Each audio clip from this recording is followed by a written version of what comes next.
I'm a captain with the Phoenix Fire Department, and my coming to this career was actually pretty late in life. Through my college years, I determined that I was built for a life of service, and I had done mission trips both here and abroad, and looking for some way that I could have some manner of noble profession to give back to people. And a good friend of mine who became a mentor to me introduced me to the fire service, and I did one ride-along observer ride with him and determined that I was hooked. So I've been on the fire department for 22 years here in Phoenix. For the first 16 of that, I was within operations. I've been a captain for 12 years, and most of that I was in the front right seat of a fire truck with my crew, and we would fight fires and render aid on EMS calls. I was called back in March by my bosses to be a liaison officer within the Public Safety Incident Management team. And I was embedded within Maricopa County Department of Public Health, where I liaison with the department managers in there, the program coordinators, and the public health physicians on helping them with resources within the city of Phoenix and taking and interpreting information and bringing that back to the fire department, the police department, and city leadership. I've also been asked to help and be one of the site managers for this FEMA HHS City of Phoenix COVID testing site here. And we manage the day-to-day operations of this testing site, everything from ordering up logistics through our logistics department to support this through diesel fuel generators, HVAC, and ice, to testing supplies, to supervising a contract nursing staff, to liaisoning and supervising National Guard elements. We have people that direct traffic. We have people that actually administer and facilitate the testing process. We have people here that come and are responsible for base camp management. We have food service. We have to monitor safety and work rest cycles.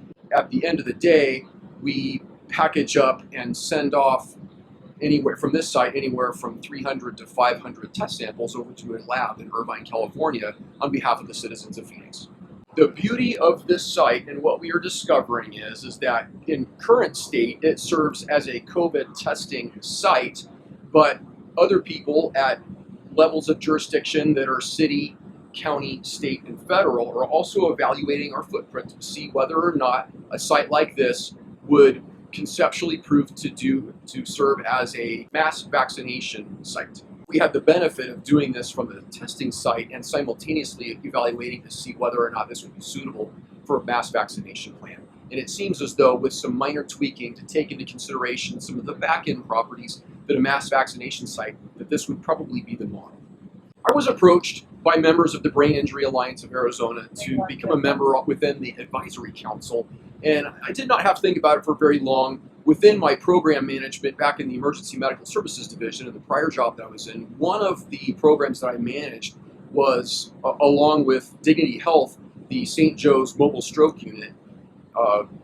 We obviously have a vested interest in public health, brain injury. From a layperson fire department perspective, we're the ones who were at the beginning of the link in that chain, taking people to the emergency rooms, to the stroke centers, to the trauma centers, for people from all walks of brain injury, be it from trauma, disease, and stroke.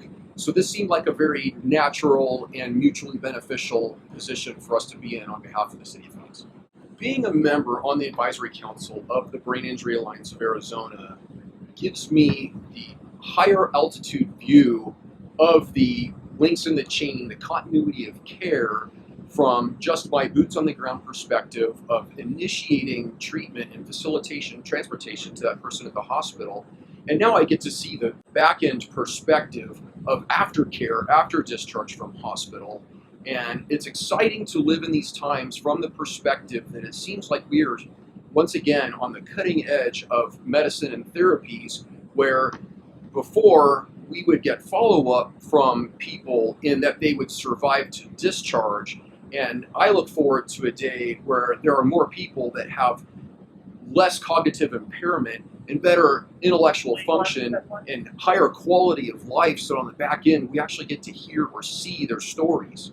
What I wish people knew about concussions was whether it's day one or long-term after your injury, that science and medicine is showing us that there are lifestyle modifications through diet, exercise, therapy, and help, that there is always hope for you no matter what stage in the healing process that you are in. The Phoenix Fire Department would like to thank the Brain Injury Alliance of Arizona for their advocacy within the state and their help with the continuum of care with brain injury.